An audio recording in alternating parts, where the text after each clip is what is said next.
So I have no clue what's going on until thankfully I get up and I'm like, oh wow, okay, so it's 18 trees down in the neighborhood. I don't hear nothing. I got blackout curtains, baby. And once the curtains is closed, that's it. It's curtains. I'm just saying. But go ahead. What were you saying? Yep. So again, they're trying to study this. Apparently, they've only, obviously it's difficult, right? Trying to get out on the ice because it's cold. So we have not actually been able to study it for quite that long, and we only have the water itself as it pertains to the weather locally for like 50 years. So little bit of an interesting nugget, certainly for obviously the Great Lakes go, all the way into New York and such like that. So very, very, that's right. I did say nugget, and that's on purpose because Stan Kroenke is the owner, by the way, of the Denver Nuggets. Just want to point that out there. So yeah, we'll get into that for a minute. Yeah. But I mean, at the end of the day, I'm just glad everybody on that side of town is safe and sound. We're gonna start the show. Shout out to everybody for tuning in once again. Let us start the show. All right, we got a few items on the menu for you all today, but we're gonna kind of do a sort of a sports cornucopia, if you will. We're gonna kind of go around the whole gambit. We're gonna talk a little bit of NFL. Obviously, the draft is right around the corner. You understand what I'm trying to tell you? And the NBA playoffs, as we mentioned a couple of weeks ago. Things are getting hot and heavy over there on the side, on the NBA side, and I got a little bit of MLB news too. I was kind of like, wow, man, when it comes to contract situations and things of that nature. You know what I'm trying to tell you? But let me say this. Bear with me 1 second, y'all. We got this thing on this side, on my side of the screen. We got this private chat, and I want to see. Be right back. Well, then why do you come on the thing and I put you on the screen and you don't want to be here? What's going on? Man, this dude right here, man. I'm trying to tell you, bro. This is family for you. You know what I'm saying? That's why ain't nobody allowed over here. Not the kids, not nothing. I'm just saying. Get off my lawn. But anywho, what's this whole deal with Luka and no love for Luka? Well, he was crying when they announced him. Because the Lakers play the Mavericks tonight. Yeah, no, he was crying when they introduced him. That's what I'm trying to say. So I don't get this. On one hand, it seemed like ain't no love for him, but then when he go back to Dallas here, whatever it is, and he got a standing ovation too. Well, and the video tribute. Reference to, right? Huh? What'd you say? Well, the league looks out for theirs. So that's what I'm okay. That's what. So is Luka the face of the league? Is that what you're trying to tell me? No, I'm saying it was blatantly obvious who the face of the league was last night. Not to me, because I was at work. So no. I will insert Exhibit A if you're ready. Absolutely. Roll the tape, baby. So this goes first and foremost. This image is credit to Hero of the Day on Twitter. Hold on, Double J. Let me get a 20. Gully, are you ready to come in or not? Put it in the private chat. Because I don't know what you want to do. Go ahead, Double J. Roll the clip. I'm going to bring you in anyway. And now you want to put it in the chat. Man, what you a day late and $12 short? What you doing right now, bruh? How y'all doing? Okay. Go ahead, Double J. Roll All right, so I'm not doing this for him today. Credit to Hero of the Day on Twitter. This states the same official that ejected Luka Doncic walked directly up to SGA, I'm paraphrasing, on the previous possession, covered his mouth to say something, and then after Luka Doncic scores on the other end, he makes sure that he's in between he and the fan who had been trash talking all game. And so wait, here's what we have here. So this is our reaction to said image. And so in reference to my point, I said the league looks out for theirs. And clearly this official is saying, don't worry, I'll take care of it. Oh, well, hold up now. Okay. So hold on. So see, I didn't see this. Okay, this is the second game that the Lakers played against OKC, right? Yeah, so I'm going to give you guys some context, right? So, Yeah, do in that. soccer, the hand over the face is quite common because there are literal professional lip readers. And Well, I ain't one of them. You'll never confuse me for a lip reader. It happens quite frequently in Europe. And I was watching the Inter Miami and LAFC game, and when they were showing the players in the tunnel, all of which started covering their hands, over their mouth in a very similar manner in which this gentleman is, who is a supposedly unbiased official. Ref? Okay, but let me ask you this question. And I'm not here to pat myself on the back. I'm not. But, and again, I'm not as in tune with the games as they go on nowadays because, again, my work schedule. And it's just don't have the same. It's not as compelling to me as it is. But we do a show here. So I'll stay. And actually, I rely on you and Gully, to tell you the truth, to kind of keep me filled on the current events type of deal. You know what I'm saying? But how long have you all known me? Gully, you in particular, because we family, right? Mm-hmm. And how long have I been saying to you, Arnold Rothstein taught me that no sporting event is completely up to chance. And Tim Donaghy's book, Personal Foul, taught me follow the money. Now listen, you say that every week. And every week, another example. But you getting tired of hearing me? No, it's just real. It's just affirmation, right? Okay. People don't remember what you said. Like I said last week, people don't remember what you say. They remember what you keep saying. And what happens is, shout out, you keep getting a reminder every week of both of those two ideas that you mentioned every week. Right. Stay tuned to continue to see other instances of this happening this week and next week on the show. Right. That's why I don't get up and listen. When I was 10. I told a guy one time, man, when I was 10, 11 and the Browns would lose, it was okay for me to be salty, not want to go to school the next day. But after I get to a certain age, man, bro, when they lose, bro, I get up and go feed my kids. You understand what I'm trying to tell you? I'm not, the older that you get, the more developed your mind should go along with that. Right. And you start seeing things, as they say, from a latent perspective, as opposed to a manifest. So I don't get all up in arms about it. Now, we do what we do here for the show. Okay, whatever. You know what I'm saying? Lights, camera, action. But, man, when I get off of here or whatever it is, bro, I go eat. I got Haagen-Dazs. That's my guilty pleasure, Haagen-Dazs ice cream, okay? The white raspberry truffles. Close your mouth. I'm just saying, when I get off here, bro, I go eat my ice cream, bro, and okay, like, what's the next thing? I don't get caught up into this and type of stuff no more, man, because they used to do a better job, I'll say this, of making you think or making you wonder if. You get what I'm trying to say? Did they really? Or did we just become smarter? No. I don't know that they did, bro. No, you don't think so? I don't. I think we've just become smart. We've got more access. And because we consume so much more of it, it becomes more familiar. Bro, come on, man. I mean, it's like. No, but you know what, though? I don't mean to cut you off, but you just said something made me think of this. Once upon a time, there was no 2-minute report. Right. We know there wasn't a 2-minute report. You understand what I'm trying to say? But the 2-minute report came about because we, with our eyes, would see something other than what they told us. And we kept seeing it. Okay. And we kept being gaslit.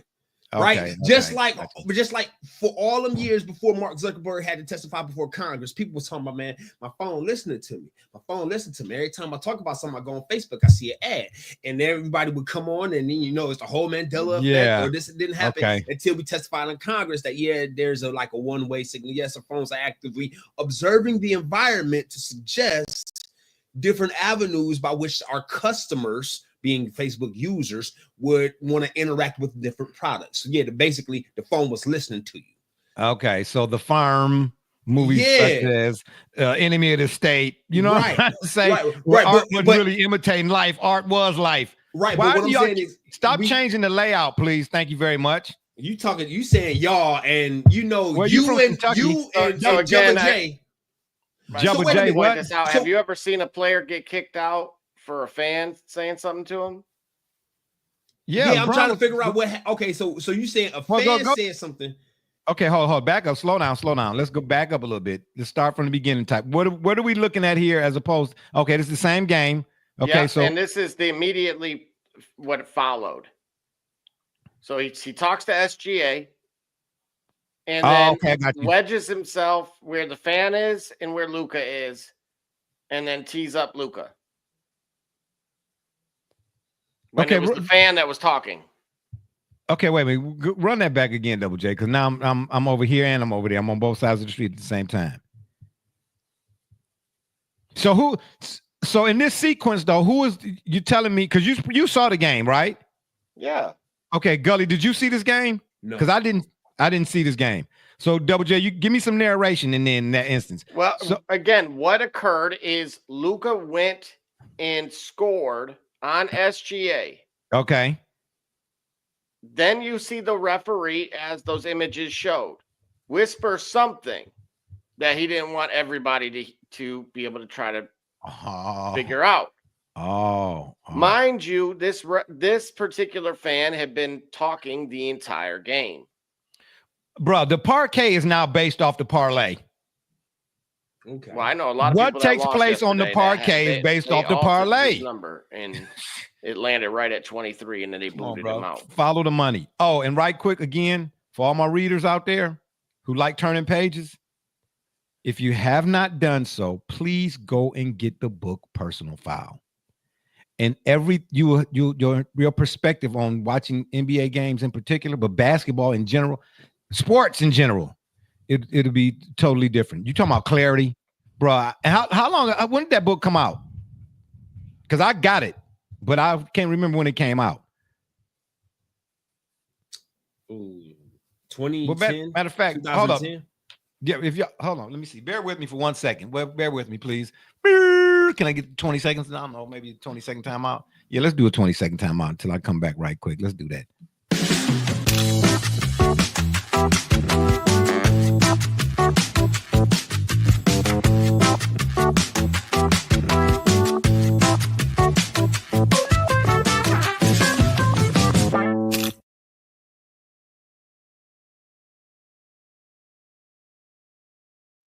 All right, we back. The spray. Oh man, really that. All right. So here's what we got. Right. Okay, so hold that thought, Double J. I know it's a personal foul. You ain't got to show us the book. You need to fan it back that way. Okay, look, this is the book here, ladies and gentlemen. Okay, I'm just letting y'all know. Let me. And I didn't even know I had a What I got in here? What bookmark I got in here? Hold up though. Go ahead, Double J. Show it, because I'm a little All right. So again, right this is the courtesy of Coach Shub, OVO Lake Show on Twitter. Luka becomes the first player in NBA history to receive a technical foul for talking to a fan, the first ever. And here we go, right? So remember what I said about this is immediately after the SGA thing, right? Got you. All right. Oh, I'm going to mute the audio here. Okay. Oh, don't we got to give some sort of disclaimer? I already did that. We don't own the rights to that media. Okay, got you. Hate it, all then right. Kick us off your platform, and we ain't coming back. So we'll go elsewhere. Kick rocks. And as you see, there you go. There you have it, ladies and gentlemen. So wait a minute, he got a technical foul or did he get ejected? He got a technical foul, which was the ejection. Which led to the ejection. Yep, it led to the ejection. Okay, wait a minute, because he kept arguing after it. That's why he got ejected. How did he get ejected? No, that was his second one. Oh, he had already had a technical foul? Yeah. What was his first technical? Yeah, I was gonna say, what was the first one? On just a regular play. How long before this happened? How long before this happened? When did he get his first tech? That one I would have to find out exactly when. All right, don't. Go ahead, keep going. I'm gonna be looking at that. My point is, that part of it was almost irrelevant. We've seen Luka kicked out of maybe like 2 games this year. I didn't even know it was that many. That's 2. Yeah. Okay, but here's what I'm saying. What is prompting all of these quick whistles and ejections and technicals and all of that type? What's that all about? Moving the needle. And I don't like the fact that I don't like the fact that the basketball players are human beings and the refs are human beings, but we've told ourselves, oh, you can't argue with the call. We've somehow conditioned ourselves to suggest that speaking against a human being's decision is improper. Punishable by death. Yeah, it's so improper or it's immature as an athlete. No, they are not judges. They are not superiors on the court. They are peers with a different responsibility. They are not above reproach. I don't care. No referee, no official, nobody is above, no judge in that capacity is above reproach. Okay, so then let me ask this question then. How often do we see players being penalized for not being able to keep it together when they get into it with fans, whatever it is? You get what I'm trying to say? At what a point should the refs, or should there be some sort of something for the refs being held accountable for their gaffes and they ups? Right, the 2-minute report. Oh yeah, no, that's that referee. They should have. They deserve. There should be fined like Ja Morant for doing the pistol signal. Yes, whatever the case may be. You know what I'm saying?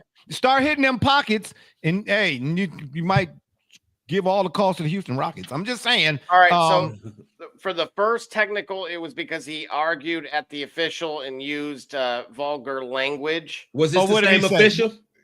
Yeah.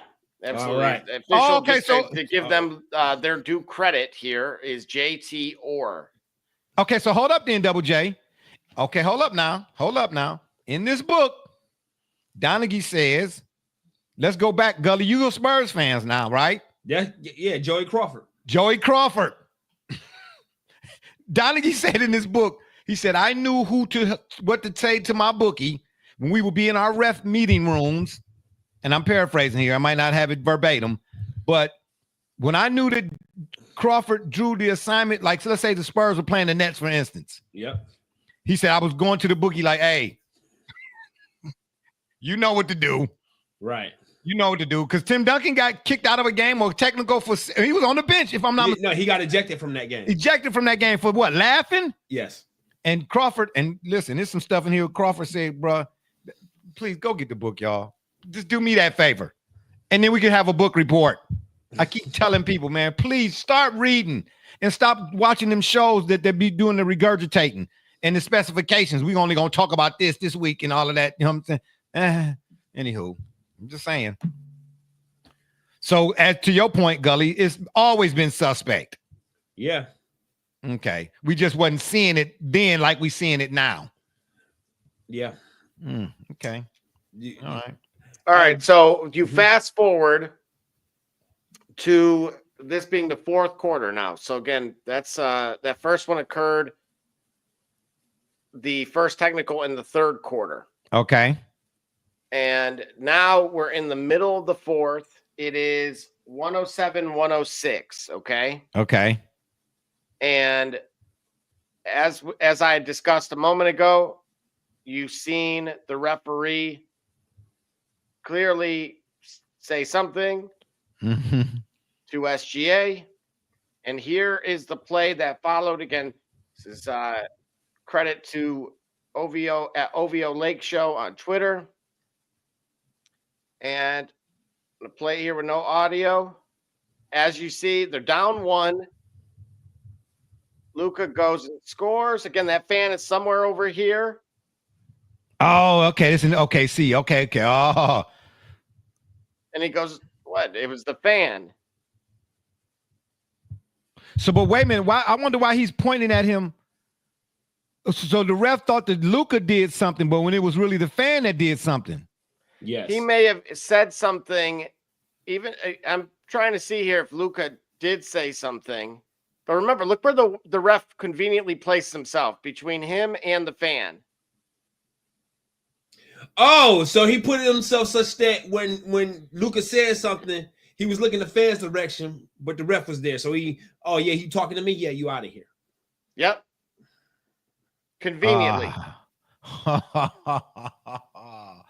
Wow. Hey, remember how Tim Duncan used to get kicked out of games from Joey Crawford? Yeah, that's what we was just saying. Yeah.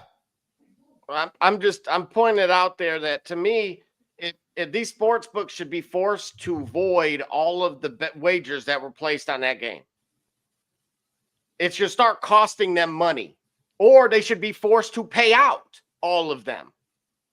I think that would be the better one, because then you're going to feel the pressure. Who's paying out though? Feel the pressure by the books. Who's paying out? You saying you better do this right, man, because you're costing us money now. So okay, who's being forced to pay? You saying the refs? It should come out of the refs' pocket? Well, no, they would go bankrupt tomorrow. I'm saying the sports books by accepting the bets. Because here's the thing: they took everybody's money that had bet on Luka. We'll say somebody could have said Luka's going to score 50, or his PRA would have been north of whatever. I know. Yeah, for all of those who don't know, explain what PRA is. So just their total combined points, rebounds, and assists. Gotcha. Okay. And I personally saw somebody that had taken Luka over 23 points. He had finished right at 23 as he got kicked out. Okay, so if that person would have got, if Luka would have did what he needed to do in that part, what would 7 minutes he was going to get one more basket. Oh, right, got you. Got you. I wonder what the payout would have been had that. Considering there were 7 other legs of that parlay, it would have been significant. So you just cost somebody some lunch money and a trip to the Bahamas. Yep. And that's what I'm trying to say. And the thing is, obviously, like you said, those of us that have read Donaghy's book, amongst just witnessing other anomalies, if you will, understand the psychology of the referees. See, now I get to the point now I'll be wondering, man, is it live or is it Memorex? That's an old school commercial. Look it up. It's on YouTube, I'm sure. You know, what's real and what ain't. This is why, in part, why it's really no longer compelling to me. Because even though, to Gully's point, they probably were doing it, they've been doing it. And I mean, I don't know why I'm sitting here talking crazy, because I just mentioned Arnold Rothstein. If you know who Rothstein was, he had a lot to do with why the 1919 World Series, the Black Sox scandal, was what it was. Okay, so they was doing it before we was even born. But at least, again, in the 80s and the 90s, it was compelling enough that they allowed some portions of the game to create the storyline. You understand? Which drew you in to sit down and watch a contest from start to finish. And maybe the fixings or whatever the case may be were not so necessary to be complete. Like they may have been fixing maybe 20% of whatever. Now, where is it at? 90%? It certainly, if it's not, it's too glaring. Yeah, that's what it's you know what I mean? Okay. All right, I got you. So I'm going to point something. So who's winning the NBA Finals then? Based on this newfound information, evidence. So I found this intriguing because I was watching some games that are meaningless. Okay. Mm-hmm. So it's just a personal observation. So the Oklahoma City Thunder had 26 personal fouls. The Lakers had 15. You go to a game like the Charlotte Hornets that are 19-61,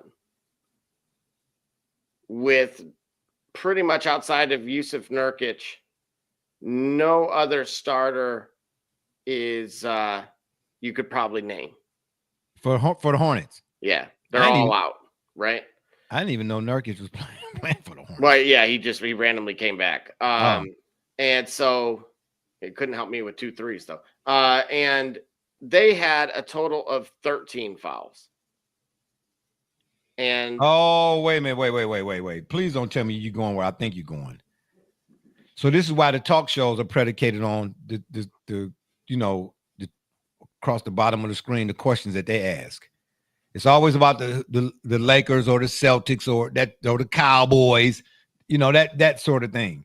So because nobody's really watching the Hornets, or the Hornets are not really relevant, then the free throw disparities and such, it's not ridiculous. You're telling me don't jump off the radar. that show up on the radar. The same kind of, it's the same game, right? It's the same, all the other dimensions, the time, the duration, right, are all the same.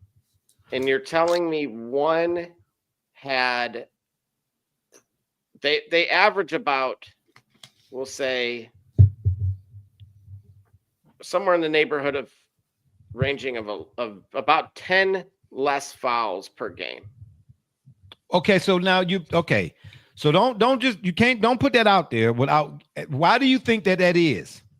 Because people are hyper fixated, right? So there's certain teams around the world, right? Barcelona, Real Madrid. So, got you.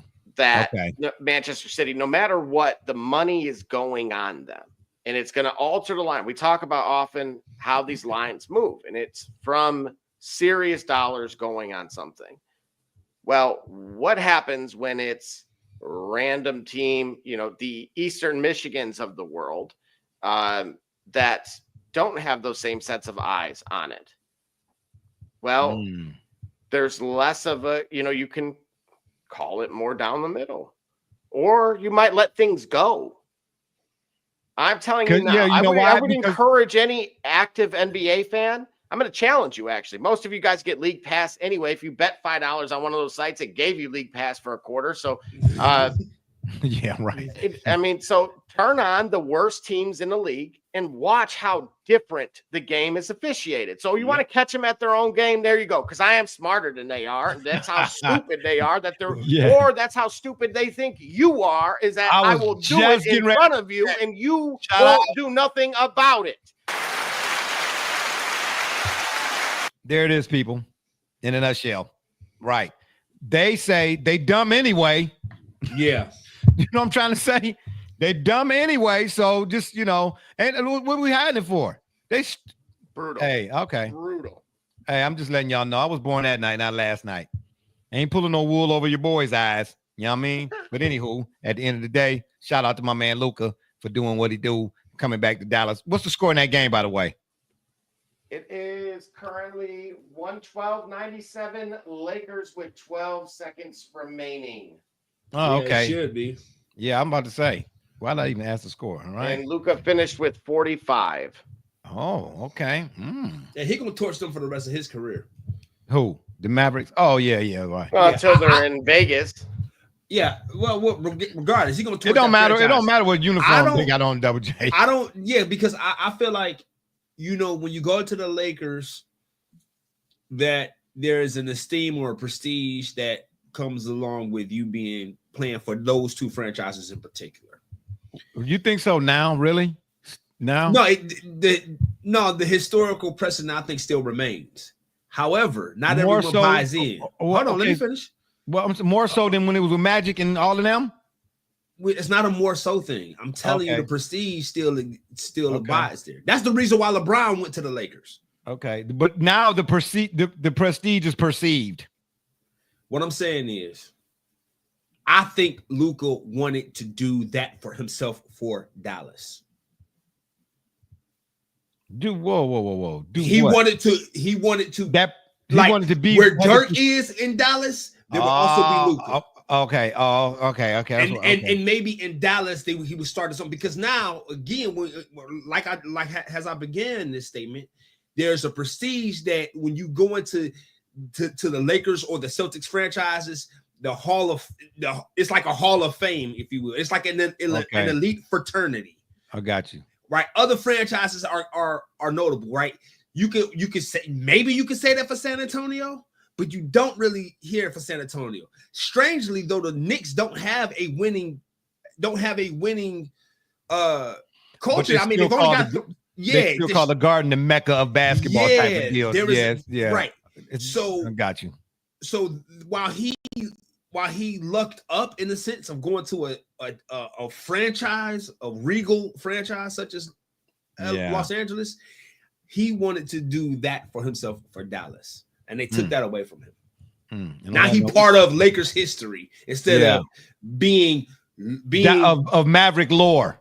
Exactly. Okay. And on that note, we're gonna take a little break. When we come back, we're gonna talk about Mike Malone being ousted. Huh? Yeah, look at what I say. Only Pop, Spo, and Kerr. I'll tell you what that means. I'm just saying. And then gonna get into some of this NFL draft talk. Sheduer, Lewis Riddick got something to say, and then so did Dan Orlovsky. We come back. Don't you touch it. Put it right down. I'm just letting you know. Put it down, baby. You understand me, little bite cranky.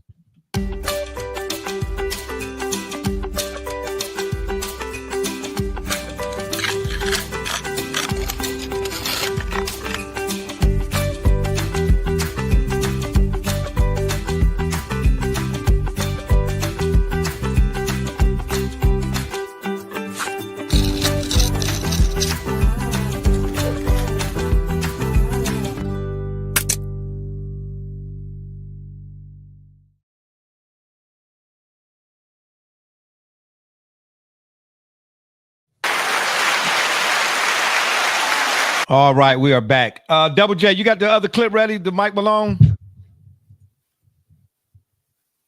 And he's not even. What do you mean? Whoa. Yeah, you stop it, Double J. You stop it right now. Stop. Cut that out. Wait. What's going on that I don't know about? Don't worry about it. Don't worry. He know. Get yourself back on this camera right now, Double J. Right. You stop it. Okay. You stop that right now. We'll tell you about it in the admin group. Barbershop. Okay. You stop that right now. I was merely mentioning No. An athlete. Yeah. Because I have no. I'm clueless in this. Yeah, we're gonna leave you out of this. My AARP card is it ain't expired yet, but it's getting ready to. Yeah, okay, don't do that to me. Mike Malone was ousted by the Nuggets, and I just got a question, man. Same thing I asked with Budenholzer. Since when did firing NBA championship coaches become the norm? 5 of the last 7. Yeah, that's what 5 of the last 7. I actually heard that watching the Toronto game that they had said 5 of the last 7 championship coaches have been fired. Who are the 2 that haven't? Oh, Mazzulla and Kerr. Never mind. So there you go. How about this? So you can get fired for losing and fired for winning. Make it make sense. Look, only Pop, Spo, and Kerr. What you mean by that, Gully?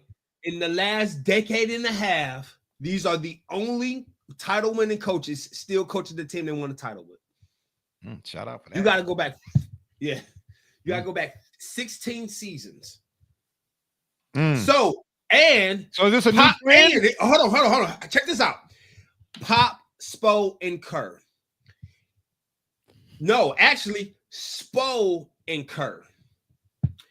In the last 15 years, they are the only 2 coaches with multiple titles. Okay, so what is it doing for your franchise to fire a guy? Yeah, that's what. Like, who else is out there? But what do you attribute that to? What you said previous to them being the only 2 to win multiple titles. I don't know I don't know because whatever they. Because it don't make sense. They'll do it. Not only why do you even want an NBA coaching job now? Yeah, not only does it not make sense, it is not working. Because 5 of the last 7 coaches that have been fired have not returned to the finals with new teams. Yeah. No, matter of fact, so every coach fired, they haven't returned to the finals yet. Double J looking a little incredulous there. You might add my dad. What do you wait? Oh, the team itself. I thought you meant like the coach in a new. What coach returned to the finals after being fired? Which one? You got like a delay in your audio, Gully. Maybe your camera. It might be the camera. Which coach? There, you good now. Which fired coach returned to the finals with another team? And which franchise returned to the finals after firing their coach? Only the Celtics. So you're saying it's actually bad for both? It's yes. Only the Celtics though. Didn't you say that? Only the Celtics. We talked about this. Only the Celtics. When they wait. Did they get there with MA? Because I don't remember honestly. Yeah, I think they did. But wait a minute. No, they did not. No, they didn't go to the finals with MA. No, Mazzulla was the coach in 2022 when they lost to the Celtics. I mean, when they lost to the Warriors, and he was the coach when they won last year. That's right. They were on their way though. When he lost. Ime. Yeah, right. When all that went down. But go ahead. What was you gonna say, Double J? No, I was just trying to spitball who else may have returned as a coach, like as an assistant. Yeah, because I like to think that doesn't Steve Kerr have one of those guys as an assistant? At one point in time, he did. The only guy that can think of was Mike Brown. No, since the firing, like one of these NBA title winning coaches is now on the Spurs. On the Warriors staff. It might be Budenholzer. I think Budenholzer is an assistant coach with the Spurs. With the I keep saying Spurs. With the Warriors. With the Warriors. Okay, so at this juncture, then, like, I know we're not privy to it, but what's going on? Bro, it's a worse track record than winning coach of the year. Oh, dag nabbit. Oh, man. Oh, hell no. Right, when Dwayne Casey got fired. Right. So check this out. So understand what we're saying here. Winning coach of the year is far more. I'd rather have that than but you're still getting fired. But you're still getting fired within 2 seasons of winning coach of the year. You're getting fired within 2 seasons of winning the NBA title. Unless you're Kevin Stefanski. But so what precedent does that set, though? That's how can you listen? How can you set something ever shifting on a precedent which got to be solid, which is the foundation? How do you do that? Right. What are they looking for? Because there is no continuity. And that's what I'm trying to say. Listen, and going against the continuity, only the coaches with continuity return to the finals. Eric Spoelstra, even in this decade, got multiple finals appearances. Steve Kerr in this decade has multiple finals appearances. And it's going to be Joe Mazzulla again, look like, too. And Joe Mazzulla, guys that are staying with their team. So whatever metrics and analytics that they're looking at, it is categorically not working because none of the franchises and the coaches don't have the stability. Now, it's hard for me to blame the coach because, again, the coach is getting fired, but the coach who's coached up an established program is moved, so he got to kind of build that up again. So I don't hold them as because it's not a quick turnaround. It's not a quick turnaround necessarily. No. You just build yourself a winning culture on a winning team. It's not necessarily a quick turnaround. Like but whoever is responsible for hiring the guy, what is he looking at to tell him that that's a smart thing to do? Well, in this, it's one of those unique circumstances that both guys were not retained, and they were. That's what I'm trying to say. They were gone simultaneously. The example that Gully pointed out is actually in contrast to your point. It actually, if I'm the Boston Celtics in the new ownership group, I'm giving Brad Stevens a blank check because they're the only example that was able to switch the head coaches and get back to the finals. Well, that's my point though. Yeah. What's going on above the coach? But let's be clear about that. What happened in Brad Stevens in the Boston Celtics case is Mazzulla was on the staff already. Yeah, he was. Okay, but I mean, look at the gentleman that took over now. It sounds like he's the son of the Rick Adelman's son is who it yes. sounds like. Yeah. They took over for the Nuggets. Yep. And so here's the thing. From what I understood, there was going to be an exodus anyway. And to our credit, Barbershop Jay, I kind of learned that when I was listening to the Toronto guys. One dude, I'm telling you right now, wanted nothing to do with it. He was trying to move on. And the other guy was like, no, you're going to eat this cake and you're going to like it. And so, you know what I'm saying? So I applaud shove it that down your throat for the Toronto broadcast for the Raptors for pointing out this crime that took place. But apparently both of those guys were on expiring deals. So wait, you talking about the GM and the coach. Malone? Mm-hmm. So, but okay, but again, something's not connecting here. I know I'm old, OLD, as somebody told me, but Mike Malone won you your only championship when you had players like Alex English, Dikembe Mutombo. I'm trying to go throughout the Nuggets history here. Mm-hmm. He won you your only championship. Are you not in the business of winning championships? So what the hey-o, as in Mayo, can you not put a side up in that front office to say, hey, we need to have a sit down and figure out how do we get back to and put all of this grown juvenile stuff to rest? Remember, and this is why I pointed out who the ownership group is. Okay, this is Kroenke. the same ownership group that moved the St. Louis Rams. That's the problem, bruh.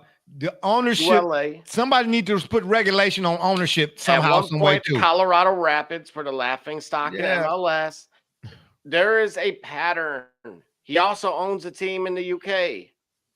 So don't get stuff twisted. You got to understand he's $50 million over the salary cap. Thanks to Gully giving me a call this afternoon, making me look at something. We're in the luxury tax. And so apparently fourth in the West doesn't matter or wasn't good enough. Because the bottom line is money. Potentially. Yeah, we don't care. Okay, we won one. Hey, we already got one. Just having one nowadays seems to be like, okay, we good, we set. Well, now here's what we were able to come up with a little bit earlier. At least this is where we left off at, which was the timing of the firing, right? Which is right now. Well, timing is everything. Remember, we're a week away from the start of the playoffs, which means in theory, that's when the eliminated teams can start making moves. Oh, so you're getting to jump on things is what you're saying. Exactly. There's someone that they have in mind. And so I'm going to be honest with you. Well, who do you think it is? I was going to ask you because that implies one of two things. Either this individual is going to get let go or is already let go, where there is a sense of urgency. And we've seen this in the past with teams like my Pistons that went and gave Stan Van Gundy the keys to the car and the house. Are they looking at Mark Jackson, you think? No, unfortunately, no. That doesn't sound like Kroenke. That's. But it does sound. I don't have. That's what I'm saying. I don't have an answer. A marquee name that would want the general manager spot too. Whoa. So you saying there's going to be a coach and general manager? I'm talking about like as in one guy wearing both hats type of deal. Is that what you're talking about? We've seen that in Detroit. Absolutely. Yeah, but did it work? You talking about Dumars? Oh, absolutely not. No, I'm talking about with Stan Van Gundy. Yeah, but that's what I'm trying to say. It does. So hold on. So if this move is basically sound to me like you're saying, if this move is like premeditated, so to speak, what are they looking at to make them want to do this now, to think that they're going to get somebody that can wear both hats, where it's showing them that this is successful? Because it has not been successful. That's the only thing I can think of, is that they're going to offer it to someone with giving them the additional office. Unless they call him Bill Belichick, and you know what I'm saying, it's gonna be some breaking news. If he gonna coach the Nuggets like he did the Patriots, I don't know. I don't see nobody comes to mind, and mind you, I'm telling you, my memory is terrible, but still, no one comes to mind who would be able to, the way they're going about it, if that's what they're trying to, is like, if this, whoever this is, they're trying to go get, there's nobody that comes to mind that would fit. And we didn't even see this with the Chicago Bulls. Think about that. As toxic as that was. Yeah. You talking about the Jordan Bulls and all back in the day? Yeah. Correct. But Krause was a bad dude though, for real. Well, right. I mean, he was so bad that he got Michael Jordan out of the door and ruined a dynasty. Yeah, but he built the dynasty too, though. But Jerry Reinsdorf allowed it. You see what I'm saying? Like, the White Sox right now are atrocious. And I've looked at the two sites that they're looking at. And one of them requires some help, and the other does not. I don't have no answer. For once, I'm at a loss for words, bro, because none of it makes sense. You know, we've talked a lot about expansion in the NBA. Okay. And right now, it really does seem so. If I'm, if somebody wants to bookmark this. So is that what you think they're doing? Is some backdoor move to go to Vegas? Look, no, I think Dallas is dead set on ending up in Vegas. Okay, so Dallas in Vegas. Okay, so now what? So Denver, which has never been great, who ends up either in Seattle? I don't think they would do that. No. the Nuggets have been around too long. They have enough history where it would take years for people for the Nuggets to be in Seattle, for people to feel comfortable, for that to roll off the tongue type of deal. You know what I'm saying? How so? Why you figure that? How so? What I'm saying is, or Mexico City. Bro, New Orleans Jazz, Utah Jazz. Still. Oh, yeah, we had this doggone conversation. But and then you're gonna disappear? This dude right here, man, run the ridiculous. All I'm saying is, ain't nobody got time for that. Has been considered for a while now. They have a team out there that's the G League. Man, that's gonna be a hard sell, though, bro. What are you gonna call them? The Seattle Super Nuggets? Well, technically, that franchise, the history went with the Thunder. Yo, I heard Gary Payton saying, because they want him to come back and do some sort of a award or some type of recognition thing, celebrating something. And he was like, nah, bro, I wouldn't do that to Seattle and the fans. He said, I'm no disrespect to OKC. So they would have to buy it back the way the Charlotte did? Maybe. Or the Browns. Oh, really? That's what we're doing? Yeah. We're talking NFL right now. We're getting to that. They probably should have let that go, bro. We know that. Bruh, on everything I love, a friend of the program told me after they had moved, he said, bro, I'm telling you now, and this is a person I know that played in the NFL, mind you. He said, when they came back, they should have came back with all new colors, all new name, all new everything. There's a stench. I'm telling you, I'm keep saying it here. People talk about Art Modell and the move to Baltimore. That is not his biggest gaffe, okay? How he unceremoniously did Paul Brown is going to haunt this city's football team forever and a day and a half. Well, and that's why I don't think certain people, like fans of these franchises, need to do homework on who they're rooting for. Oh, man, please, you can stop right there. Ain't nobody doing that. They turned into first take, last take, get up, get down. Fools. Don't call them a fan, call them a fool. Okay, well, sometimes fandom can lead to foolishness. I'm just saying, but they're not doing, bruh. If it ain't Google, if they can't find it, Google, come on now. We talking about instant gratification type attention deficit disorder, attention spans and all that type of stuff. Man, ain't nobody finna go use microfiche. Ain't nobody finna really peel back. They peel back the top layer maybe, and that's it. I'm tired. I mean, look at your current professional athlete nowadays. They got the best of everything, but yet still they get hurt more and they want to do less, but want more. I mean, come on now. So, yeah, ain't nobody doing no homework. Where do you think, okay, who would be on your hot list for this role? And if you're the mind of Stan Kroenke, who's getting none but complaints in his ear, right? He's got 7 franchises. He's letting his wife use these as toys. That's my point, bro. She's complaining. I don't like his Kroenke. You understand? He gonna pick some dude off the street and he's gonna, because whatever it is, his vision ain't in line with the vision of the sport itself. He isn't a for real owner. Like he looking at the numbers. He don't care whether the Nuggets win. Bro, mention, man, you got a chance. Hey, Stan, man, you could build the Nuggets and they could be a dynasty. He's like, I don't give a. You know what I'm saying? He said, I'm looking at the fact that I lost $2.85 billion last year, and somehow or another we got to charge $800 for parking. All right, I'm going to throw these names at you. You tell me if any of them stick. David Adelman.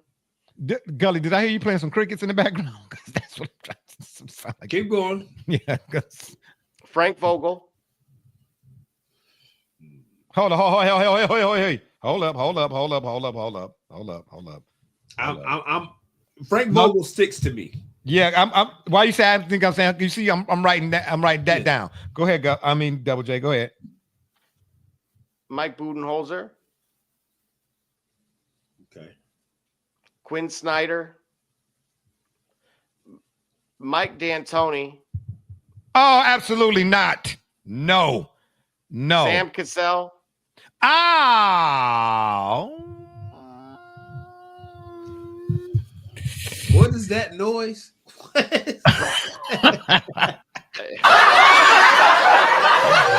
Hey, man, listen, when you get my age, man, stuff just happens sometimes, okay? It's called happenstance. So wait. You said Budenholzer, mm-hmm. right? You said Sam Cassell. Mm-hmm. Who else did you say? You Quinn said Quinn Snyder. Snyder. I'm not gonna lie, bro. I like Quinn. I like Sam Cassell too.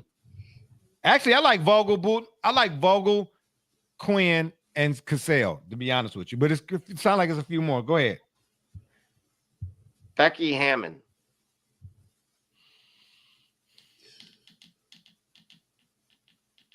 She got the resume though. That is an environment that I think would take kindly to a woman coach. Now they play us. The style of ball that they play. I think it could work. That's interesting. I see. Before you started saying that, though, I didn't even know those names are really out there. So okay, so now let's back up a bit and let's revisit it. Would you give Eric Spoelstra the keys to both cars? Absolutely. Yeah. Absolutely. And I'm tell you why. Based on another book that I have, I'm not going to turn around and grab it for y'all because my bookshelf is right behind me. Blood in the Garden, the story of the 1990s New York Knicks. Go look at how Jeff Van Gundy became the head coach of the New York Knicks, bruh. They were on the verge of giving him the keys to all of it too. But I ain't going to tell y'all what happened. You have to stay tuned or read the book. I'm just saying. Other general manager options, Bob Myers and Troy Weaver, former Pistons general manager, who was also responsible for hiring the worst coach that I've ever seen and nearly ruined James Ivey's career. The Weaver is he's unbelievable that his name is even on the list. So the reason I'm throwing it out there too, if I were to give you him, said Joe Dumars, there were two things that Joe Dumars drafted Darko Milicic. But listen, but that wasn't him. That wasn't him though. Well, that's why I was going to say the same. What you mean that wasn't him? No, he did it, but somebody upstairs made a call. It was like, "Hey, JD." Is that the case, dude? Is that the case, dude? I'm telling you right now, man. Joe Dumars was not in the war room talking about some. Oh yeah, with his arms sitting back with his arms folded, talking about some. Oh yeah, we had the league in a chokehold if we took Carmelo Anthony. Let's face facts. Or did they really feel like, hey? No, bro. He'll say that on his deathbed or something. I don't know. Okay, got you. No, what I'm telling you is, like, don't get it twisted. Now we already talking about conspiracies and taintedness and all that old type of stuff. When they sent Chris Paul, somebody I don't know what his name is, to New Orleans, you know what I'm saying? It's somebody above all these GMs that be like, look here, okay, them folks that sit in the boardroom, like when you go to whatever your favorite hotel is and you got to get on the elevator, it's one of them floors that don't have a button. You got to have a key. I'm talking about them guys who got a key and they go up there and they have meetings and they say, look here, we get it, that's what y'all want, but that ain't what we want. We need this for the league. You know what I'm trying to tell you? It's folks making decisions that's above Joe D's pay grade. Because remember now, that was right around the time when they got Darko, that whole, even though we had not necessarily an influx, but we had the European or the foreign players before, we had your Sabonis's, your Marshalanis, what's my boy Drazen, you had a Detlef. Detlef Scrimp, you know what I'm saying? Who was my boy that played for the Pacers? Rick Smits. So they were scattered about the league, but Dale Davis, absolutely. Dale Davis wasn't. Oh my, where was he from? Italy? Stop it. Where was Rick Smits from? Like Poland or I'm not. Oh really? No. Holland or something really? Like that. Yeah. But what I'm saying, he's from somewhere like that. But what I'm saying is when Milicic came on the scene, that's that whole, you can go point to when the NBA really started to become global or really had their sights set on like we need to really make this thing a global thing. We already know what Mike was on that scene and all that old type of stuff. But bringing in the foreign player. Because how long was Ginobili in the league? Right around when the Milicic when the Pistons drafted him. Only like a year or so. They got him in second round. But Manu had been balling lightweight. You feel what I'm trying to say? He really showed out in the playoffs. In the playoffs. Yeah. So they was like, well, wait a minute. They were like, we need to really, In other words, we're not going to just go get one or two every now and again. We need to open up the floodgates. Right. And the thought process was around Milicic, like, hey, he could be that, because they was looking for the next Kukoc or whatever the case may be. Right. But Joe may have pulled the trigger, but they had his hands tied. Somebody. Oh man. Okay. They had kidnapped his cat. There are odds. There are live odds for the Nuggets job. And before you say anything, Sam Cassell got to be one of them. No, he's not. He's not. This is just okay. Let me guess. Is it? But okay, let me ask you this: is there somebody on the names that you listed? Yes, one of them is, and certainly that would be the leading favorite. Budenholzer. No. Hey, hold on, Gully. That's my turn. You don't step out of turn. You don't do that. Excuse me? What's wrong with you, bro? Excuse me? Excuse yourself. Yeah, excuse me. Would you pass gas or something? No, you did. I did not. Go get a book. All right, whatever. Hey, I did go, and I did get the book. Didn't I get the book? Fan the book. I'm telling you what. Respect your elders, man. You don't cut me. You don't cut in front of me. Boy, you don't understand, boy. I'm like Uncle Willie at the backyard barbecue with the tube socks all the way past my knees. You can get this whooping, boy. Boy. Okay, if it ain't Sam Cassell, it's got to be Becky Hammond. Double J, who is it? And he does. Man. No, I wanted to make sure that was your choice.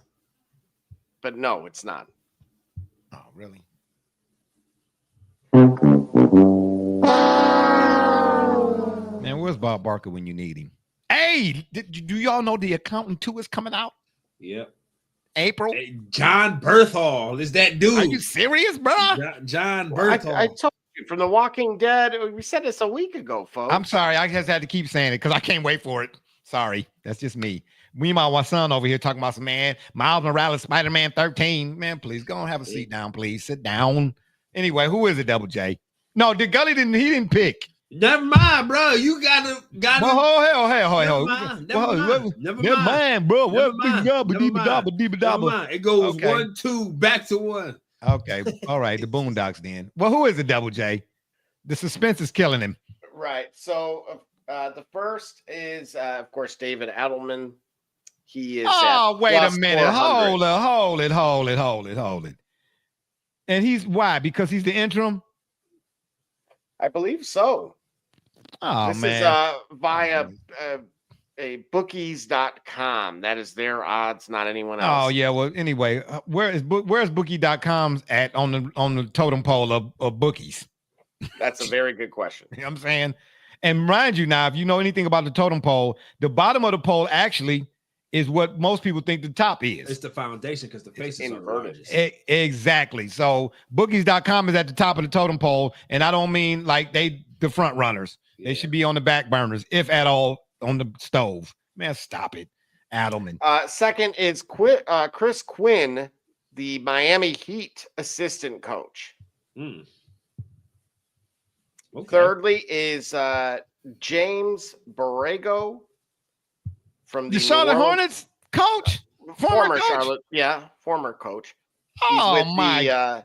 Our Detroit guy, of course, friend of the program as well.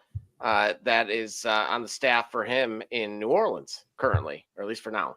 Well, speaking of Detroit, shout out to the Pistons, man. I ain't mad. JB, the Pistons, they was what? 9-99 last year, and all of a sudden they in the playoffs. Where they at too, by the way, Double J? I think they're 6. They're 5th. Really? Yeah. Okay, shout out. Yeah, I ain't mad at JB. He knew what he was doing. Double J, can K come here and get some love now from you? Well, he got a drop for us. I got more than one. Oh, okay. I'm just saying, because last week you was like, I don't like him, or I'm still waiting for Imani. He's out your way. Oh, well, I don't know what's going on with that, bro. But anyway, that's another story for another day. Okay, so Borrego, I just can't see the Nuggets handing Borrego and would it be the coach and general manager? Just coach. It just coach. like they're pretty set on who they would like, or at least a handful of people for general manager. Okay, I thought we were talking about who was going to wear both hats. Well, there were a few people that came to mind that could wear both. Okay, and that was who you mentioned before. Yeah. Now you're talking about who would just be coach. Yep. So additionally on the list is Micah Nori from, of course, the Minnesota Timberwolves. And again, that would be a first timer. I don't know. I like that though for some reason. And then second to last is Nate Oates, of course, with Alabama. From Hall & Oates? I can't go for that. No. Now we're flagged for audio. I'm not going for that. No, I don't want no oatmeal. I don't like oats meals. You understand me? I don't like Owens meals and no nothing. No oats. Okay? I'm a cream of wheat guy myself. I'm just saying. Yeah, I was unfortunately we didn't get that kind, so we had Malta meals. So that Malta meal. Hey, you ever had cornmeal mush? Yeah, yes, sir. Come on, bro. Remember, I was on the, it shows a little bit of humble beginnings here. Hey, listen, what? You ain't the only one, bro. I come from poor stock, bro. You know what I'm saying? I wore my shoes on the wrong feet for a couple years. I'm just saying. Because I couldn't afford new ones. But hey, when I got my first pair of jocks, baby, you couldn't tell me nothing. Nothing. You understand, baby? I was lay up. I was like George Gervin at the park. Lay up. You know what I'm saying? That Whitney Houston you were doing there? What? Oh, that's funny to he who? That's funny to you? This dude right here, man. Now you want to show up. You know what I'm saying? Yeah, okay. Malto meal.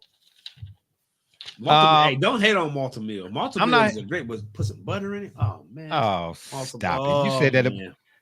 No, you said that about Ovaltine. Put some butter in it. Anywho, best struggle meal. Which one? What do you got? Malto meal, man. Best struggle meal? Mm-hmm. Mayonnaise sandwiches. I'd say syrup and bread. That's what you would say, but he didn't ask you. He asked me. He asked both of us, actually. He didn't ask. You already answered. You already answered. Hey, listen. Hey, you're not finally finna do that.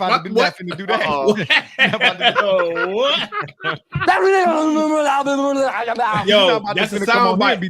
That's a sound bite. Absolutely. Man. We gotta clip that. Hey, listen, 106 in 15 seconds. You thought you was going to say 106 and park. That's why I need you to park it. Anywho. Freestyle Friday. Yeah. Freestyle Wednesday from him. He ain't know what he was about to say. Yeah. It's been about to be some free knuckles on Wednesday. Salad. That's a word ninja.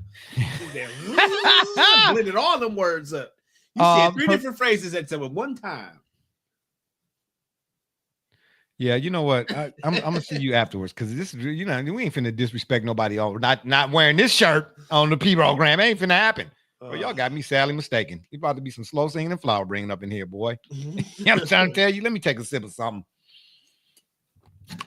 Okay, so Double J. So who do you think is the front runner then for them to pick as a coach? It can't be Mourinho. Right. Yeah, I'm with you on this. Why they not looking at Sam Cassell, I wonder? Well, I'm curious if they're going to try to attempt to take a page out of Boston's book with that. What do you mean? By details. Just hiring essentially from within on an existing staff, so that way. So that's why Adelman is being strongly considered, is what you're saying? Continuity. But I will say this. I could see those odds drastically changing. Like tonight, they're playing without Jamal Murray. That's the thing. I looked up at the numbers a little earlier. I saw something, even heard from Broussard. He said that it was a very toxic environment between the two. These guys didn't speak at all. So it was inevitable they were going to part ways with one, if not both of them. And I'm gonna have to call him, man. It's been a couple years since I last talked to him. I'm gonna have to call him and get some scoops. And to take it a step further, they're 11-13 since the All-Star break. They're 3-7 in the last 10, but that's with stretches of missing either Jamal Murray and Joker or a combination. That's what I'm trying to say. You can't say what the record is, not you per se, I'm telling them, and not see what's it attributed to. You get what I'm saying? And not factor that in. Like, y'all 1-4. Like, yeah, we ain't have our best players on the floor. What are you talking about? It's a reason why we 1-4, not just because we've been playing bad basketball. Gully, you pointed out as well when we were looking that these guys are under contract for 3 more years. So what what would you do knowing that that's the case? I didn't know that. Can Joker ask out? Because if I'm Joker, hey, if I'm Joker, I don't want to stay. I don't what I'm standing for unless that 3rd year, $62 million player option. Okay, well then, and my point, my contention is, I don't know how many players stay on the team because they love their GM. Who says that? Yeah. I hate the coach, but like, man, you know what? I hate this coach, but I love my GM. Well, guess what though? But if your GM is directly connected or tied to the fact that y'all been winning, understand. Who loved Jerry Krause? Who hated Joe Dumars? They liked Larry Brown. You get what I'm saying? Like, we liked Rick Carlisle, but it wasn't enough. We liked Doug. Oh man, his Collins son coaches at Northwestern. Yeah, Doug Collins. There were certain guys that you realize they reached their plateau. Flip Saunders there for y'all for a minute? That's right. Yeah. Oh man, good old Flip, man. Shout out to my man Flip, bro. Absolutely terrible. Yeah. So yeah, I had the pleasure of not meeting him, but I know somebody that met him. They say he was genuine, bro. You know what I mean? Whatever you thought of him, like he was like a Jim Valvano type of guy. You know what I mean? Just one of them folks, man. You just wanted to be in the same space as he or him. Yeah. I don't know. I don't know what they. This whole thing of firing coaches that win. It just I know one thing. I tell you what. If you do that, I mean, ain't nothing guaranteed but death and taxes type of deal. You know what I'm saying, but you better have a guarantee. Well, you ain't really got to, because if you stand Kroenke and you pulling the strings, Stan Kroenke Haslam, then who gonna fire you? You on the team. You see what I'm saying? Right. You don't care if you mess it up. Owners have no connections to what's going on the court. They really don't. They don't care. They just like saying at the parties where they serve caviar, like, yeah, you know, oh, I see your team won the championship. Oh, yes. You know what I mean? You know, they probably go to games just for what reasons, I have no idea. They don't, not for the same reasons as fans do, you know. And I saw the other day, I noticed off the topic a little bit, or off subject, but Cleveland.com had an article about like how much would you pay for parking. I don't know why that made me think of that. You know what I mean? Because it's ridiculous, bro. It's ridiculous. I'm talking about the home opener, $70 for parking, $90 for parking. Seriously? Right. Bro, that's why I'm going to keep saying the best seat in the house is at the house. Right. Period. Bro, I'm not paying no $90 to park down there. You know what I'm saying? And just to have my car sit, I have to get out to watch the game. Exactly. You need me to come here. Exactly. No. They don't have buses to accommodate 70,000 people. Yeah, no, absolutely not. Well, Double J, what you getting ready to show us? That's just ridiculous, man. That's just ridiculous, especially with recessions and economies, the way things are, man. Come on, bro. You know, actually, they said somebody paid $500 to park for the Tigers on opening day. Yeah, I don't know who that somebody was, but guess what? When you they come got out, finesse. That's all I know. Yeah, your blow pumps. Well, they ain't got pull out radios no more. But I'm just saying, your blow pump will come up missing. Yeah.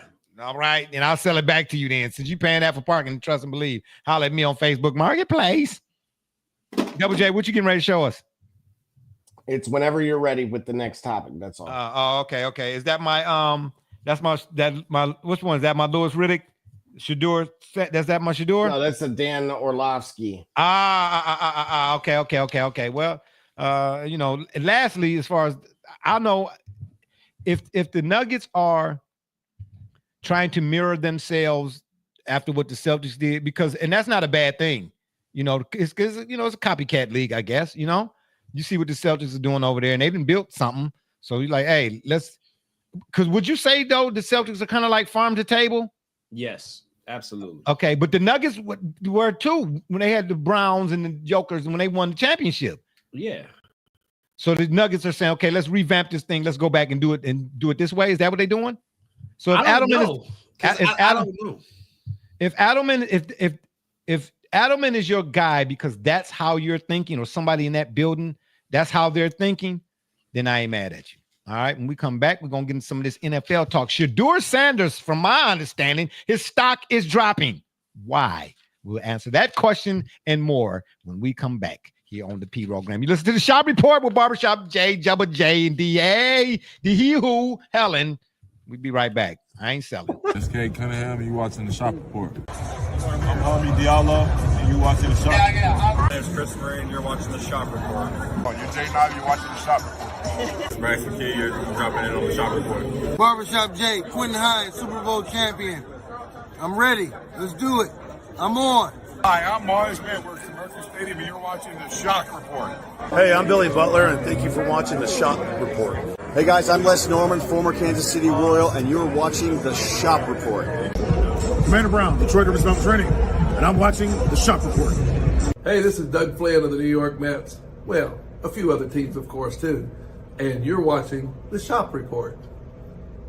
I'm Matt Ramos, and you're watching the Shop Report.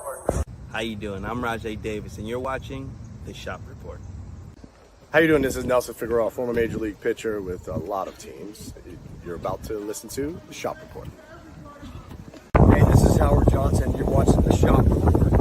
Hi, I'm Heath Bell from the New York Mets, and you're listening to the Shop Report podcast.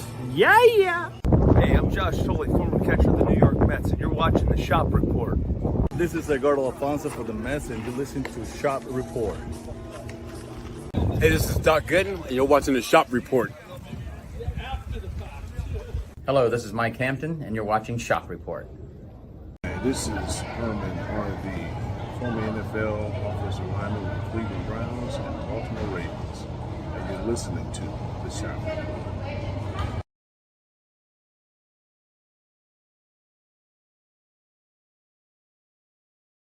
All right. We are back.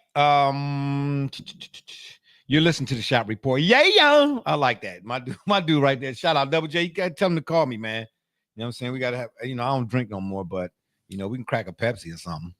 I'm just saying, see what happens next. Sheduer Sanders. Obviously, the NFL draft is right around the corner. What about a week away now? 2 weeks away, so to speak, somewhere around there. It's heating up. Mel Kiper. I don't see how his hair manages to stay. It's like the Long Range. I used to wonder, how could the Long Ranger get in all these fights and his mask never come off? You know what I'm trying to say? Mel Kiper could be in a fist fight and his hair would never be, unkempt. I'm like, is he wearing a helmet? I'm just saying. Look like there's a camera in there. But anywho, Louis Riddick.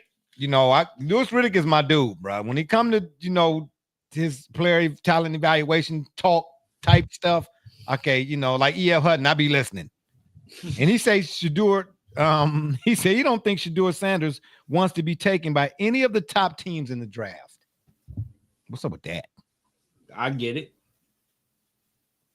Okay, well then give it to the people. You said any of the top teams in the draft, meaning the top. We already know. We're talking about the Titans, the Browns, and whoever got the number. Yeah, right. Because the franchise is in disarray. I'd rather go to a team that is with a solid foundation elsewhere that is a year or two away. That a quarterback will complete the roster, not be the start of. Or it could be the persona following you too, because even though the Titans did not have a good season, which is why they got the number one pick, you can look throughout their history and see that they've had some success, more so in recent memory than the Browns. Some people don't want him to come to the Browns because the Browns are the Browns. They play like stink. Okay, let me just say that. All right. People like, hey, I'd rather go to the Titans, even though they got the number one pick this year. They did have Eddie George once upon a time. They did go to an AFC championship with Brian Tannehill, or Tiny Helen, or whatever you want to call him. But they look at the Browns like where have they the Browns have been so bad that the NFL finally decided to include all of the Browns AAFC records from 1919. I'm just to try to give some modern day relevancy. Like, look, it's so bad down there. Like, look, okay, hold up. We're going to help y'all out. Okay. So all of them records, you got dust off like, so now, shout out to my man Otto though, baby. You understand? I'm trying to say, and Paul Brown, because they always going to be two of my favorites, even though I wasn't around then. To hear my grandfather talk about him is how we, and like Jim Brown is how we talked about Biner and Mack and Minifield and Dixon. You get what I'm trying to say? But yeah, bro, they like, the Browns need some help. For real, they need some help. So yeah, the Browns now got as many AFC or whatever it is championships as do Tom Brady. So that's a conversation now, you know what I mean? But only depending on which side of town you live on, you know what I mean? It's not worldwide, that type of deal. But anywho, I don't know, man. So if you should do it, where you want to go? To the Raiders? I don't know. Yeah, let's look at the top 10. I don't know where you want to go. Double J, is that what you got up there? Throw it up if that's what you got. Or give me the Orlovsky. Yep, getting the oh no, that's the final brackets. Wow, really? Oh, wow, really? Wow, man. Oh, there's Barbershop Jay. Oh, hell no. Oh, man. Oh, wow. As you all can see, again, shout out to the people out there. They love here on the program pointing out the fact that, of my miscues, shortcomings, and misfortunes. You know what I'm saying? It's like, yeah, you know what I mean? What you trying to, you call me Jay You Kuiper? didn't finish in dead last, though, so there is that. You can't even win for losing. I ain't trying to win, and I ain't losing. What you talking about? Man, don't start none. It won't be none up on his program. You keep on living. That's what you do. Yeah, young whipping, snapping. Oh, yeah. Orlovsky had this to say. This is what I found interesting. If you want me all to read, I can. Mm-hmm. Oh, okay. But you all showing my bracket. You know what I'm saying? My bracket was busted. I don't want to see nobody with a perm. Get that dude off the screen. Anyway, go back down so I can start reading. This dude right here with the perm, man. I don't know. Do I want to start with Dan? Let me go. Oh, okay. Yeah. Right here. Whatever franchise wants to change their franchise, then it's no doubt who to go with. I've done it over and over and over. You'll be a fool not to pick me. Oh, this is Sheduer telling ESPN. And Orlovsky, I saw portions of NFL Live when he said that, but I didn't get to see all of it for their coverage that Friday. Says that there's a double standard regarding how Sanders is perceived compared to someone like Tampa Bay Buccaneers quarterback Baker Mayfield. Do you all want to expound on that, or do you all want to hear what? Okay. Gully. Yeah. Oh, now you want to give it to Gully? Oh, now no. When I said yes, I thought you was talking about read. Read on. Oh, okay. Well, keep scrolling then, Double J. I can read some more. All right. Is your scroller broke? Oh, this guy right here. Scroller broke. This is Orlovsky here. Slow down. Orlovsky said, in quote, "We can't praise Baker Mayfield and fall in love with Baker Mayfield because of his charisma, cockiness, his self-belief, and then kind of view it differently with Sheduer." It's in the DNA in the fabric of America. But I was going to say Colin Cowherd has always been vocally against Baker Mayfield. But who cares about Colin? You know what? At a time there was traction for that. And we even seen traction for what? Anti-backward hat too? Whoa. No, not everything. No. Anti-backward hat ain't got nothing to do with what we talk. That's talking about. No, I'm talking about you was traction for what Colin Cowherd said, or what Orlovsky is saying? What he said about Baker Mayfield at or around that time. Baker Mayfield has since matured in a way. Not everything that Colin Cowherd said about Baker was accurate, but there was something. There's some merit to it. There was some at that time. Okay. Now, viewing everybody from the same lens, that might be Colin Cowherd's fault. You know what I'm saying? That might be his flaw. Certainly, though, it is. Like Nick Wright is always wrong. Certainly, though, if we want to talk about it, there's a consistency between players who are confident, who are outwardly confident, and then players like Jamarcus Russell. No. Players that are I'm just saying. Players that are outwardly confident and perceived as something different. And then players that are outwardly confident and actually cocky. Always. Name one that don't need sunscreen that was fairly addressed this confident. Name one. Wait, slow. Whoa, what did you say? Name a player whose outward confidence was celebrated.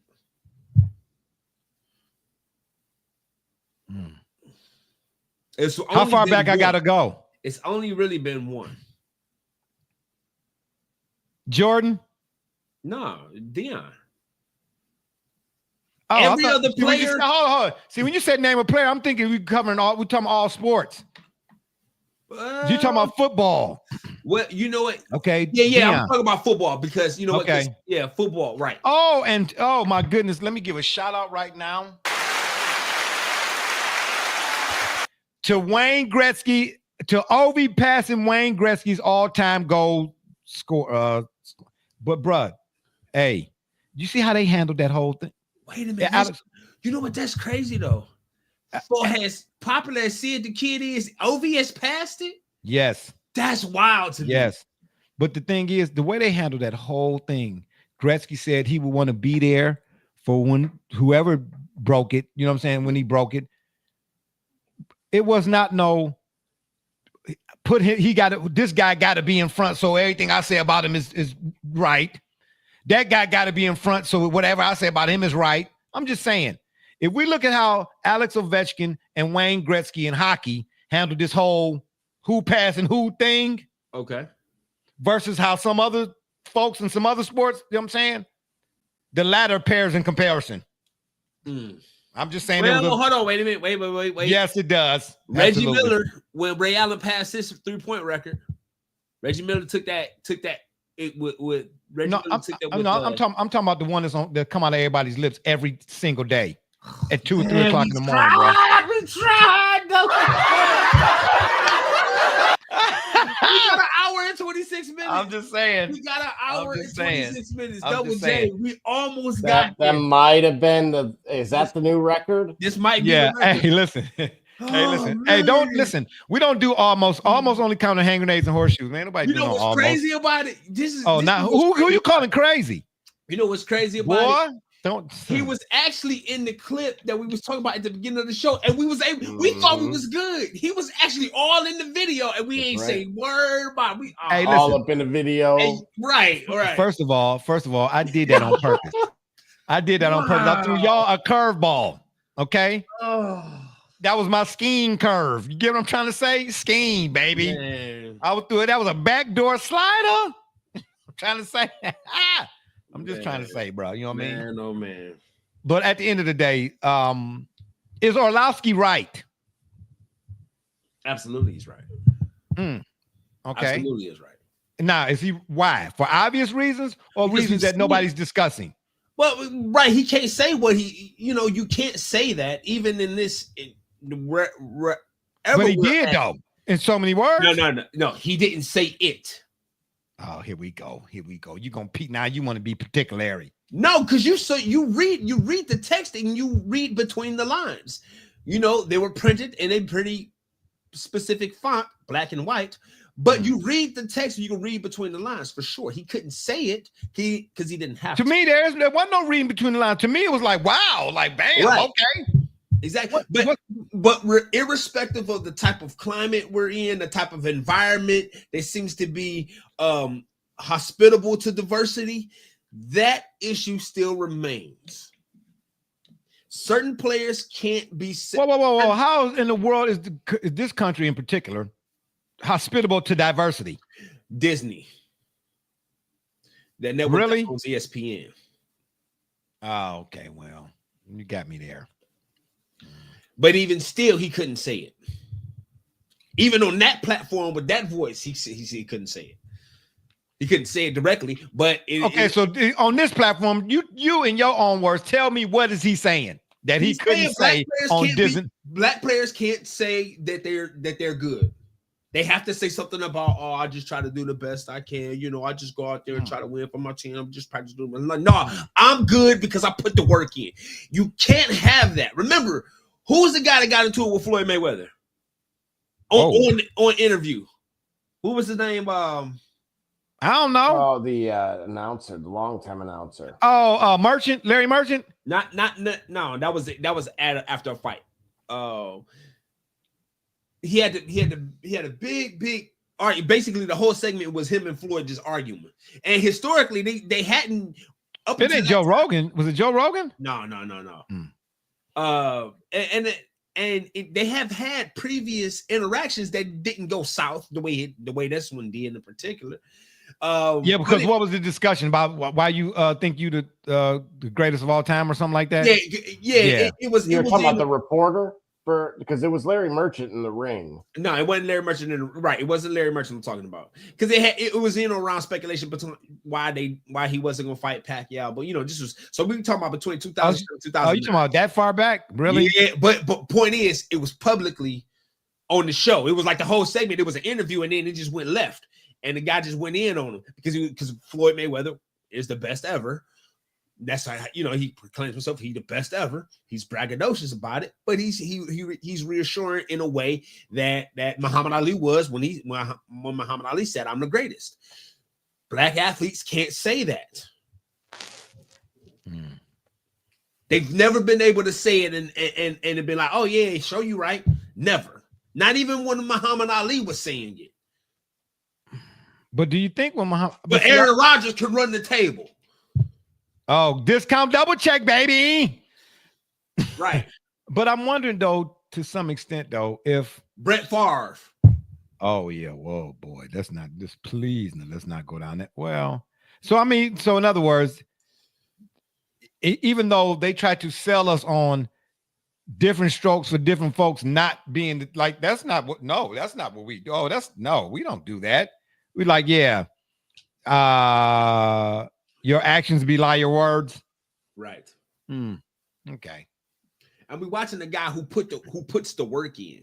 When I talk about guys who are braggadocious, if you will, they are guys that are telling you I'm great because when all these cameras is not in my face, I'm on the field. But the same thing could be said about Floyd though. Floyd, that's one thing when he was exactly fighting. What should have been said about Floyd. Floyd used to go to the club. He used to jog to the club, party with his guys, and jog back. Yeah, no, he knew when to leave. Type of yeah, I'll holler at y'all. But he put the work in. When it comes to craft, that's really the question I guess we should be asking. Like which on an everyday professional level, whatever, and regardless of sport, like you can say, oh, he has a respect for his craft, second to none. Right. Ali was one. Yeah. Floyd is another. Who else?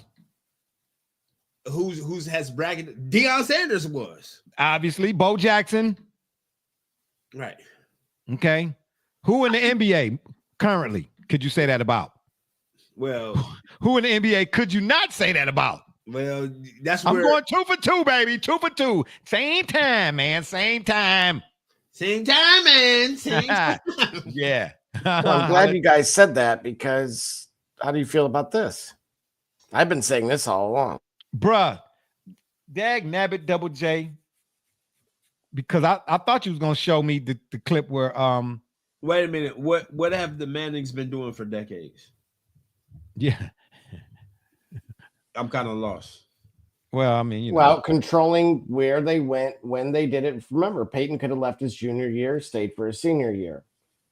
Jets fans, he's on record in 1997 during the Heisman race of saying, Jets fans are, said you kind of ruined him by not going there, going to the draft early. Oh, so in 97, yeah, he would have been the Jets' number 1 pick for sure. And because let me add something to this, even though we don't have it here. What did who's Oklahoma State coach Gundy, Mike Gundy? Yeah. What did you hear? What he said about the joint practices? No. Oh, you got to go find it right quick. If we need to take another commercial break for you all to go find it. I thought I sent it to you. I thought I sent you the link, Double J. Oh, yeah, we definitely got to throw that up here. Because here's the thing. And this here, the Peyton Manning thing. Oh, boy. The Peyton Manning thing, to your point, like, what gives? Right. Okay, how's one good for the goose but not for the gander? Now take a gander at that. When we come back after we take this little break, you understand me?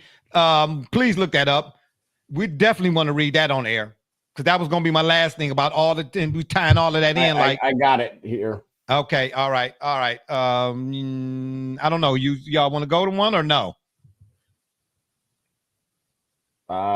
Yeah. What you say? You listen, y'all press the buttons any other daggone time. How is y'all press the buttons? Y'all, what you mean? How is y'all press the buttons? What button do I press?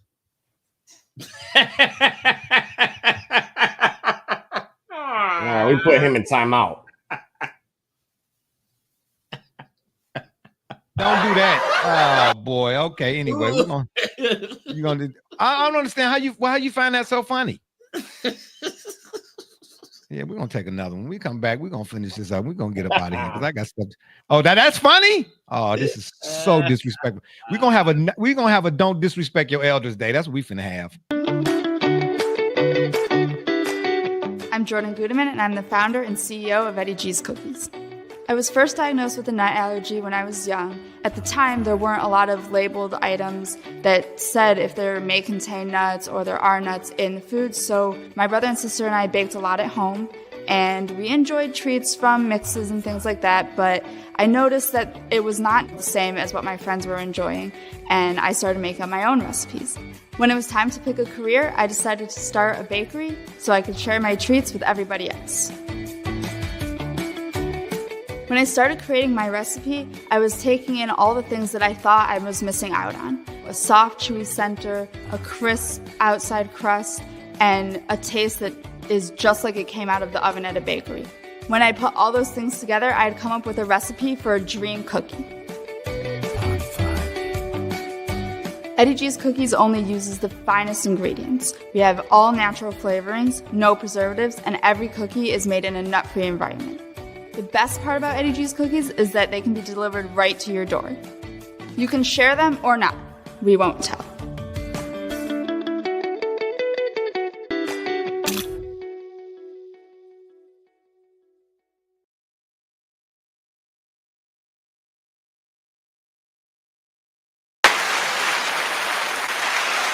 All right, we are back. Double J, you found it? And he's not back here. No, you kicked it off the screen. There it is. Oh, no, that wasn't. We were still looking at the Manning brothers. All right. I'm going to go. And the reason why, because when I saw this the other day, I thought I sent you the link so we could throw it up here.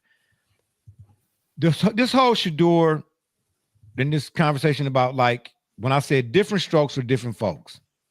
All I'm saying to people is, for those people I've had conversations with when it comes to this sort of thing, stop trying to act like or act as if though this thing does not exist. This is not going anywhere, ever, as long as this earth is spinning.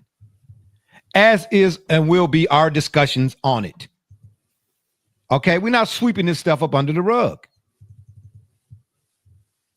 The NCAA, I'm going to say this. Get rid of the NCAA and all the people who think that way. Okay? Read between the lines on that one.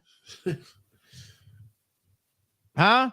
Because now the Mike Gundy done came out and said it. You understand why? Where's the precedent, or where's the what do you want to call it? Where is it? Show me in writing where it says that what Syracuse and Colorado having joint practices, because don't we, for all of us who have children, as a parent, what is your one job? To prepare your children for real life. So in this instance, the Syracuse coach, Fran, and if I'm saying his name right, and Dion, they wanted to do these joint practices. Why? Maybe not every player for Colorado and Syracuse is going to NFL, but How better to prepare your players for the next level than to do these right here? Right. How else? They do it in NFL joint practices. Why do you get?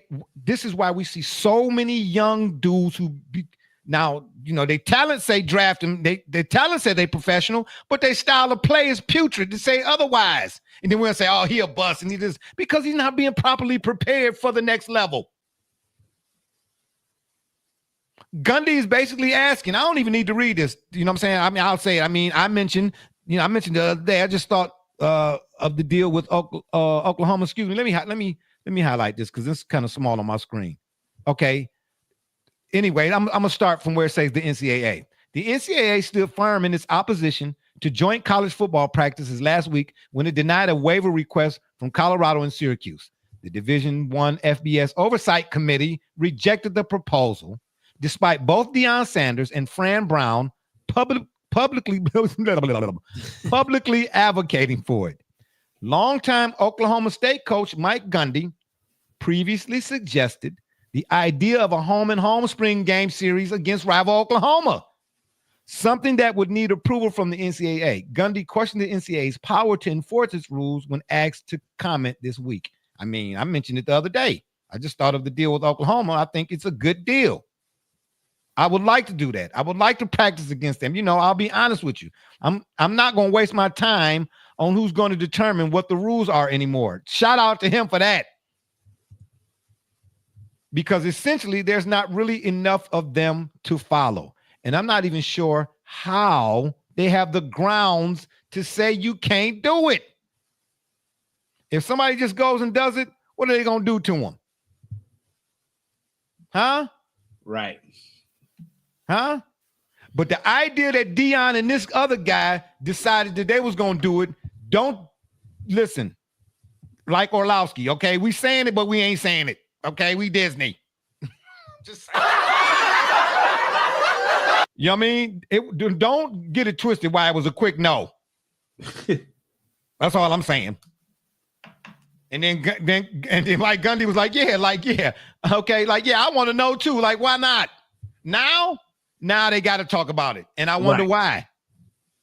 Right. You know what I'm saying? You can't get away from it no more, bro.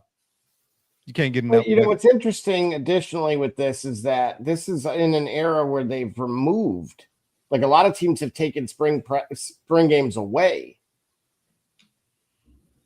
Okay, joint practices. Yeah. So no, I'm just saying, like, even they have your regular spring game.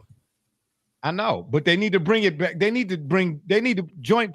First of all, I've always asked this question: did this has been a couple of years ago now? The NCAA did was it college football? I think it was a 150-year celebration of college football or whatever the case may be. Do y'all know what I'm talking about? It was on ESPN or something like that or whatever.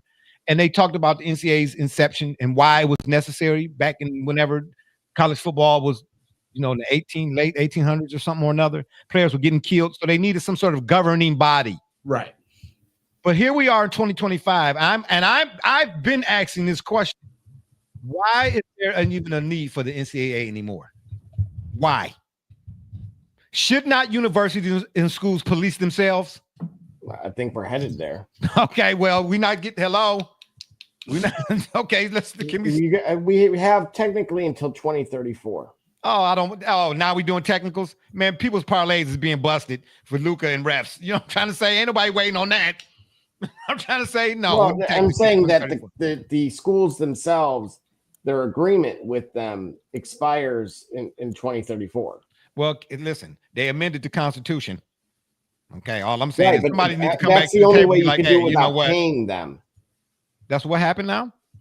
When you leave, right, you would have to, if you were to do it sooner, you would have to pay them accordingly. And that naturally they're going to have some kind of ransom figure that's going to be unreasonable. Oh, my gosh. How many head coaches right now are not even coaching no more and they still getting paid? How many professional players are not on the team? Yeah, but what do you think the NCAA is going to ask for in order to say, okay, after this, we'll bow out? $200 billion. Right. That would bankrupt even all of the universities. Please. They ain't gonna bankrupt the universities. We just talk about paying $90 for parking to go see the Guardians. I'm trying. They ain't gonna bankrupt nobody. People gonna still go see Alabama. It's gonna, please. It's hand over foot money is rolling, baby. It's too many parlays. I'll tell you like this. Whatever the NCAA would ask for monetarily speaking, it pales in comparison to the money that's being put out now by FanDuel, DraftKings, and all of the money is going on with all this betting. Stop it. It's the reason why they made sports betting legal. Bro, that's not trickling into the universities. Remember, all you gotta do is cut a hole in somebody's pocket and let it trickle on down, baby. You know, say you lost your coins, man. I'm just saying. That's why, a matter of fact, that's exactly what Mike Gundy's point was. Even in that article with the Crimson Combine on April 12th, they were going to use it as a means to that scrimmage to be a fundraiser as well for the NIL. Hey, listen, they can call it what they want, but I'm telling you right now, all sports, period, in this day and age, when I read stuff like, for instance, Vlad Jr.'s $500 million contract contains a $325 million signing bonus. I don't want to hear nothing about they can't afford it. Nobody. Well, this is also why the MLB is pushing for a salary cap. Okay, well, you can keep push. Keep on pushing. Anyway, keep on. Well, because they're complaining that 95, they can't afford it, right? No, so that's what I'm trying to. That teams like the Oakland A's that are playing in Sacramento, $325 million bonus, bruh. That means that's a Bobby Bonilla deal. He's out of his mind. They're out of their mind. Reportedly, what I'm saying, bruh, how much is Ohtani getting on a guaranteed contract? They paid him $325 million. Reportedly, his signing bonus is what I'm trying to tell you is, man. Why would I want to play again? Hold on, wait a minute, slow down now. You're getting ahead of the curve here now, little young Willie. What I'm saying to you is, I was born at night, not last night. I don't care none of these sports entities, professional or little childrens or young adults, call it what you want. Y'all you can't fool, bruh. Somebody, this money, it's enough money. I don't want to hear nothing about it. Ain't enough money, bruh. For real. Now, if we talking about teachers, teachers ain't getting paid what they should be getting paid. But let's not go down that road, bro. I don't want to hear nothing about what you think the NCAA gonna ask for. Whatever they asking for, somebody can come up with it. I'm trying to tell you. Somebody got it. Bro. Yeah, catch me if you can.